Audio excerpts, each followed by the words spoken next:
Alors, dans cette capsule de la formation, on va continuer un peu sur la précédente. Donc, tout à l'heure, on parlait de réactiver nos relations, entretenir notre réseau. Et pour aller plus loin, on va parler d'engagement. Donc, l'erreur que je vois souvent, c'est que les gens ne vont pas faire partie des conversations, donc vont être des acteurs passifs de LinkedIn.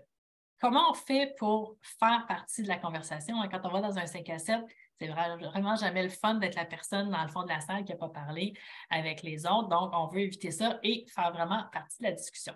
Donc, la priorité, si on veut avoir des retombées sur LinkedIn, c'est vraiment l'engagement. Donc, il y a des gens qui collectionnent les réactions et les relations. Ce que je veux dire par là, c'est qu'ils vont, comme on parlait tout le temps dans l'autre capsule de la pile de cartes d'affaires, c'est pas quelque chose qui donne grand-chose. Il vaut mieux avoir un réseau plus petit, très actif et engagé, qu'avoir plein de relations et de rien faire avec ça. Et d'ailleurs, en lien avec votre objectif, la plupart des gens que je connaisse dans leur modèle d'affaires n'ont pas besoin d'avoir des centaines de clients par année. Donc, si vous êtes dans le B2B, la vente de services, la consultation, souvent, on va avoir quelques clients par année qui vont faire la majorité de nos revenus. Donc, si je vends des produits à 100 c'est sûr que j'ai besoin d'une très grande audience pour aller chercher toujours des nouveaux clients. Si par contre, j'ai besoin juste d'une dizaine de clients par année, je n'ai pas besoin d'aller chercher un très grand réseau. Ce que je veux, c'est avoir un réseau engagé.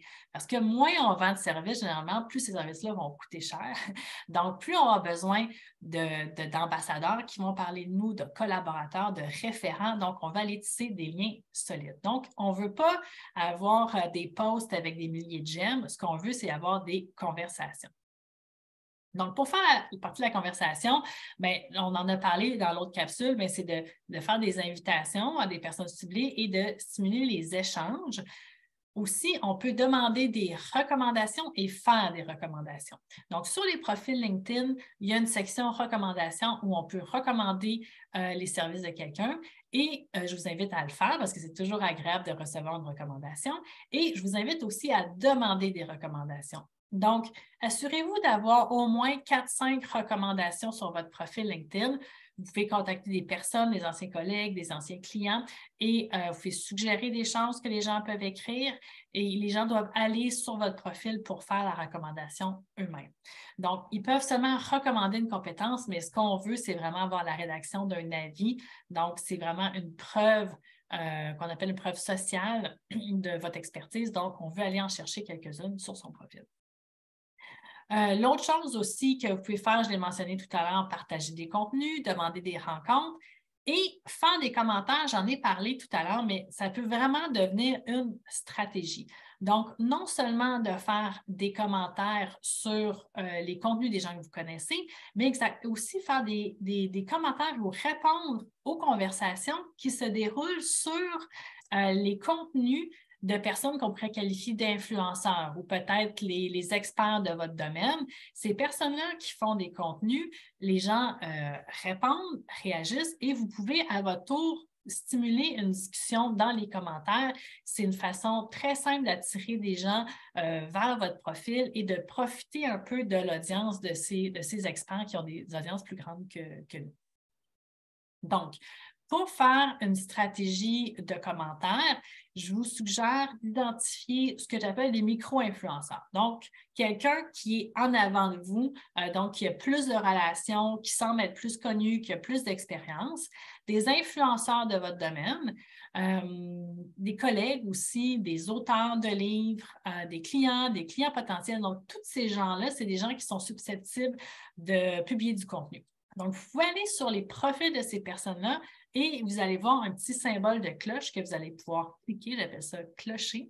Et à ce moment-là, à chaque fois que cette personne-là va publier du contenu, ça va apparaître dans vos notifications et ça va être assez simple le matin d'aller voir notifications, vous allez voir qui a publié du contenu et vous pourrez aller choisir sur quel contenu vous allez commenter. Et quand je parle de faire une stratégie de commentaires, ce n'est pas juste de dire « Ah, Très bon contenu, intéressant, excellent, bravo. C'est vraiment plutôt d'aller peut-être poser une question, de complémenter ce que la personne a dit, de rajouter un élément qui a été oublié, de faire valoir votre point de vue. Donc, c'est vraiment, on parle ici d'engagement ou de discussion, donc c'est ça qu'on veut faire avec les commentaires. Et vous pouvez même faire un suivi dans la messagerie. Vous pouvez dire à la personne, j'ai laissé un commentaire, on a eu un échange, j'ai vu que tu avais commenté telle publication, on est intéressé par le même sujet, donc il fallait même chercher des nouvelles relations à travers les commentaires sur les contenus des autres. Donc, des actions simples, comme je viens de le dire, donner des recommandations, activez les cloches sur les profils et donnez-vous comme objectif de faire peut-être 5 commentaires, ça peut être par jour, par semaine.